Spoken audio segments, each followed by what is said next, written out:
আমি বাপের বাড়ি খুবই কম যাই, কিন্তু আমার বাপের বাড়ি গেলেও আমার কিন্তু খাতির যত্নটা কোনো অংশে কম হয় না। আমার জন্য প্রচুর কিছু শম্পা রান্না করে। কি কি রান্না করেছে এবারে বলি শোনো।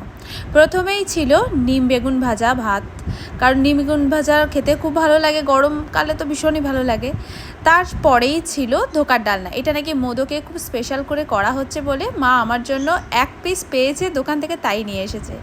তারপরে শম্পা করেছিল ওইদিকে পাবদা মাছ, তবে ধোকাটা দিয়ে খেতে বেশি ভালো লাগছিলো। তার মধ্যে পটল ছানা আলু দিয়ে এত সুন্দর তরকারিটা নিরামিষ করেছিল, এইটা দিয়েই শুধু ভাত খেতে ইচ্ছা করছিলো, কিন্তু এত কিছু তো বাদ দিলে চলবে না, তাই তারপরেই আমি তুলে নিলাম পাতে বড় একটা পাবদা।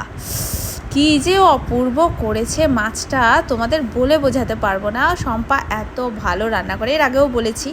তারপরেই আমি চিকেন দিয়ে খেয়েছি। হ্যাঁ, আমি চিংড়ি মাছটা স্কিপ করেছি, কারণ চিংড়ি যেহেতু আমি ভীষণ ভালোবাসি, ওটা লাস্টে খাবো বলে।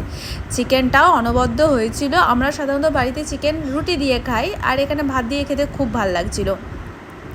প্রতিটা গ্রাসে একদম মায়ের ছোঁয়া।